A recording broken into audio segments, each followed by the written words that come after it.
Hello, c'est HR, votre chroniqueur. Alors aujourd'hui, je vais vous parler d'un film d'horreur, une nouvelle adaptation à partir d'un roman de Stephen King. Il s'agit de Pet Sematary Bloodlines.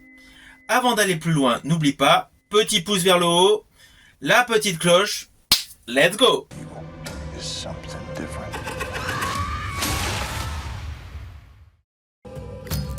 Generation to generation, dead things buried in that land would come back. There's something else. Alors, Pet Sematary Bloodlines est une nouvelle adaptation inspirée du roman Cimetière de Stephen King paru en 1983. Déjà, pour le compte du cinéma, il y avait eu une version en 1989, Cimetière 1, réalisée par Mary Lambert. Stephen King. Paramount Pictures présente le plus grand chef-d'œuvre fantastique de Stephen King.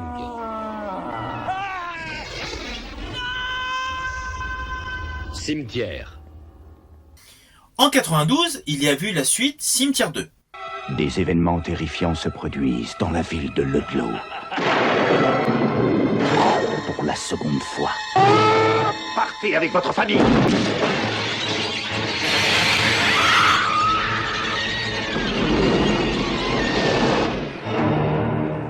Cimetière 2. Des années plus tard, beaucoup d'années plus tard, soit en 2019, il y a eu un remake, Cimetière. En bas, Steffi. L'histoire de Pet Sematary Bloodlines est en fait une origin story au roman de Stephen King, Cimetière. L'action se déroule durant la guerre du Vietnam et met en vedette un rescapé de la guerre du Vietnam. Un soldat qui est traumatisé par tout ce qu'il a pu voir. Son père est interprété par David Duchovny. David Duchovny que l'on a tous connu, essentiellement grâce au personnage de l'agent Fox Mulder dans la série X-Files.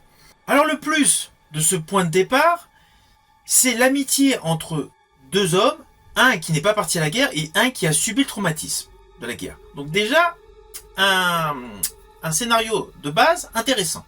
On comprend facilement, au fur et à mesure que le film avance, que le fils de David Duchovny n'est plus tout à fait normal.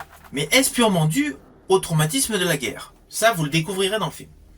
À cela s'ajoute une origin story au sein de l'origin story. L'action a beau se situer donc avant le roman de Stephen King, avant les adaptations cinématographiques faites auparavant, mais au fur et à mesure du déroulé, il y a une enquête menée par le copain donc d'enfance du jeune soldat, qui s'interroge sur ce qu'il s'est passé au moment de la création de la ville. Donc on retourne à l'époque coloniale. Retour en arrière au sein déjà d'une histoire où on était dans le passé. Là, on découvre ce qu'il s'est passé avec les Indiens, au moment où les colons sont arrivés. Il y a une histoire de cannibalisme.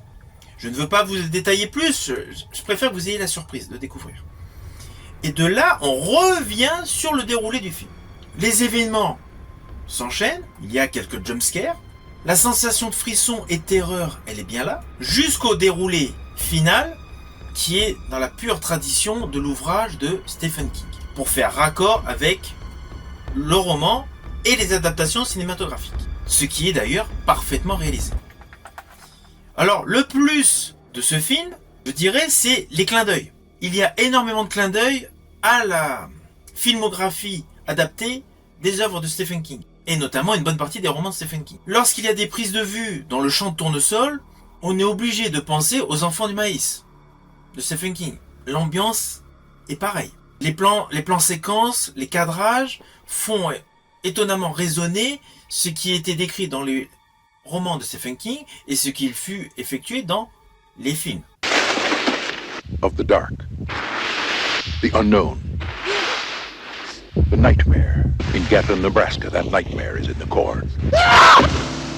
Stephen King's Children of the Corn. Il y a également d'autres petits clins d'œil, mais qui parleront essentiellement à tous les amateurs des romans de Stephen King. Alors l'interprétation des acteurs est largement convenable. En dehors du fait de voir David Duchovny en père du jeune soldat, nous retrouvons Pam Grier, la fameuse Foxy Brown de 1974 et la Jackie Brown de 1997.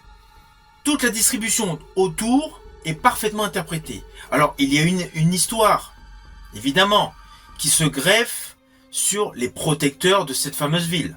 Alors tout à l'heure, je vous ai précisé qu'il y avait un retour dans le passé à l'époque coloniale, et en fait, Duchovny, Pam Grier sont les descendants des colons qui ont fondé cette ville. Il y a plusieurs membres de la communauté de la ville qui ont fait un pacte pour protéger cette ville par rapport aux esprits.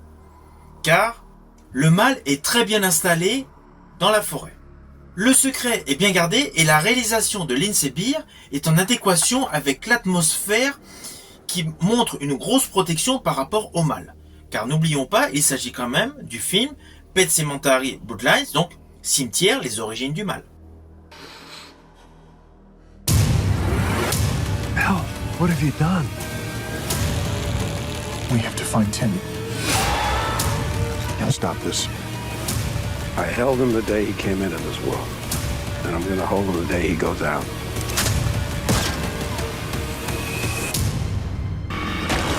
Believe me when I say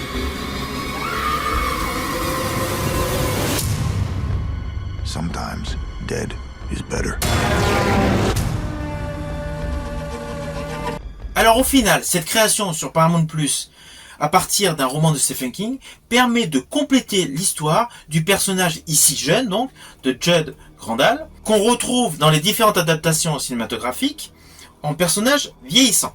Dorénavant, lorsque vous visionnerez donc Cimetière, le film Cimetière, On bat cette fille. lorsque la personne âgée raconte ce qu'il s'était produit dans sa jeunesse, Je vais vous montrer cet endroit. C'est pas seulement votre enfant qui va revenir. forcément, vous penserez à Pet Sematary Bloodlines. C'est une plus-value pour cette saga. Alors personnellement, j'ai adoré. J'ai trouvé que ça respecte vraiment l'ambiance de Stephen King. C'est une continuité. Alors au final, c'est une création que j'ai bien aimée. Il y a certes quelques scènes gore, mais pas trop. Ça respecte l'empreinte de Stephen King. Et ça donne essentiellement une origin story à la saga Cimetière.